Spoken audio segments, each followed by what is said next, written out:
जय माता दी। आइए सुनते हैं रंभा तीज व्रत कथा एवं पूजन विधि। हिंदू पंचांग के अनुसार ज्येष्ठ मास के शुक्ल पक्ष की तृतीया को रंभा तीज व्रत रखा जाता है। रंभा तीज के दिन महिलाएं 16 श्रृंगार करती हैं, जिसके बाद व्रत करते हुए भगवान शिव, माता पार्वती और माता लक्ष्मी का विधि विधान से पूजन करती हैं। इस तीज व्रत को अप्सरा रंभा ने भी किया था। इसी कारण से इसे रंभा तीज, रंभा तृतीया के नाम से जाना जाता है। महिलाएं सौभाग्य एवं सुख की प्राप्ति के लिए इस दिन तीज व्रत रखती हैं। इस व्रत को रखने से विवाहिताओं का सुहाग और कन्याओं को योग्य वर की प्राप्ति होती है। रंभा तीज का व्रत विशेष फलदायी होता है। आइए सुनते हैं रंभा तीज पूजन विधि। रंभा तीज के दिन सूर्योदय से पहले उठकर नित्य कर्म के बाद स्नान करें। इसके बाद पूजा स्थल पर पूर्व दिशा में मुंह करके पूजा के लिए बैठें। अब स्वच्छ आसन पर भगवान शिव, माता पार्वती की मूर्ति स्थापित करें। उनके आसपास पूजा में 5 दीपक लगाएं। पहले गणेश जी की पूजा करें, जिसके बाद इन 5 दीपक की पूजा करें। अब भगवान शिव, पार्वती की पूजा करनी चाहिए। पूजा में माँ पार्वती को कुमकुम, चंदन, हल्दी, मेहंदी, लाल फूल, अक्षत और अन्य पूजा की सामग्री चढ़ाएं। भगवान शिव, गणेश और अग्निदेव को अबीर, गुलाल, चंदन और अन्य सामग्री भी चढ़ाएं। रंभा तीज की उत्पत्ति हुई थी।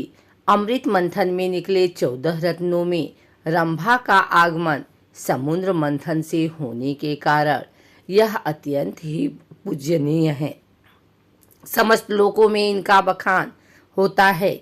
समुद्र मंथन की 14 रत्नों का वर्णन इस प्रकार है। अप्सराओं का संबंध स्वर्ग से होता है।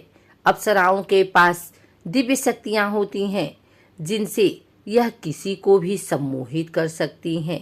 ऋग्वेद में उर्वशी अप्सरा का वर्णन पढ़ने को मिलता है। साथ ही कई अन्य धार्मिक कथाओं में भी ऐसा वर्णन मिलता है कि तपस्या में लगे हुए ऋषि मुनियों की तपस्या को भंग करने के लिए इंद्र अप्सराओं का आवाहन करते थे।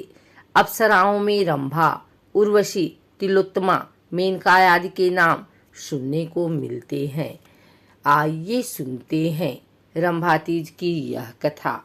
रंभा तीज व्रत करने से महिलाओं को सौभाग्य प्राप्त होता है, पति की दीर्घायु मिलती है, संतान सुख प्राप्त होता है।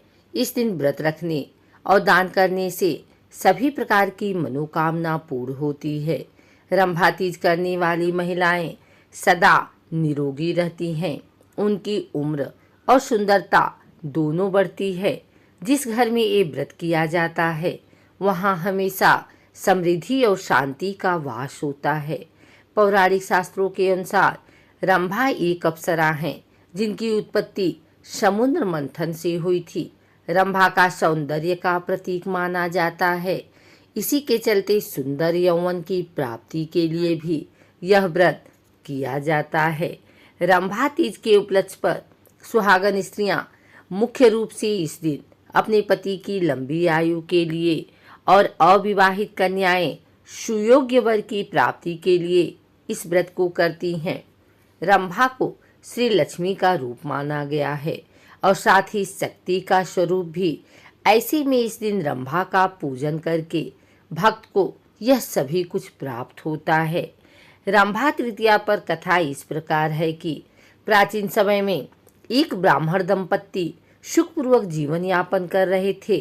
वह दोनों ही श्री लक्ष्मी जी का पूजन किया करते थे।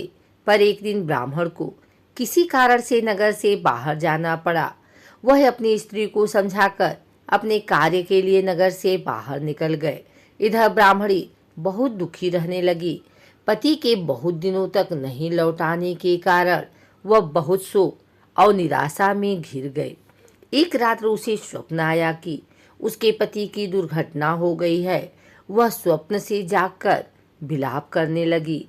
तभी उसका दुख सुनकर देवी लक्ष्मी एक वृद्ध स्त्री का वेश बनाकर वहां आई और उससे दुख का कारण पूछी। ब्राह्मणी सारा बात उस वृद्ध स्त्री को बताई। तब वृद्ध स्त्री उसे ज्येष्ठ मास में आने वाली रंभा तृतीया का व्रत करने को कही। ब्राह्मणी उस स्त्री के कहे अनुसार रंभा तृतीया के दिन व्रत एवं पूजा की और व्रत के प्रभाव से उसका पति सकुशल पुनः घर लौट आया। जिस प्रकार रंभा तीज के प्रभाव से ब्राह्मणी के सौभाग्य की रक्षा हुई, उसी प्रकार सभी के सुहाग की रक्षा हो।